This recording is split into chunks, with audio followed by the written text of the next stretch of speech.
அன்பு நண்பர்களே, வருமான வரி வரம்பில் ஒன்றிய அரசு சில மாற்றங்களை கொண்டு வந்திருக்காங்க. அது ஏப்ரல் 1, 2024 எஃபெக்டிவ் ஆகுது. ஸோ அதை பற்றின டீட்டெயில்ஸ் தான் நம்ம பார்க்க போகிறோம். ஃபஸ்ட்டு என்ன பார்த்தீங்க அப்படின்னா, வருடத்திற்கு 3 லட்சம் முதல் 6 லட்சம் வரையிலான வருமானம் வாங்குறவங்க 5% டேக்ஸ் கட்டணும்.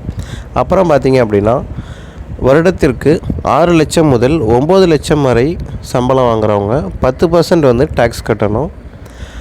அப்புறம் பார்த்திங்கன்னா 9 லட்சம் முதல் 12 லட்சம் வரை வருடத்திற்கு வருமானம் வாங்குறவங்க 15% வரியும், 12 லட்சம் முதல் 15 லட்சம் வரை சம்பளம் வாங்குறவங்க 20% வரியும், 15 லட்சத்திற்கு மேலே வருடத்திற்கு சம்பளம் வாங்குறவங்க 30% வரியும் கட்டணும்.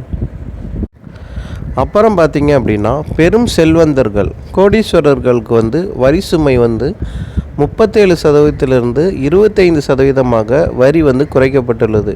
இது யாருக்கு பார்த்திங்க அப்படின்னா, ரூபாய் 5 கோடிக்கு மேலே வருஷத்திற்கு சம்பாதிக்கும் செல்வந்தர்கள் அவங்களுக்கு இது முன்னாடி 37% வரி கட்டிகிட்டு இருந்திருப்பாங்க. இப்போ அவங்களுக்கு 25% இது குறைக்கப்பட்டிருக்கிறது.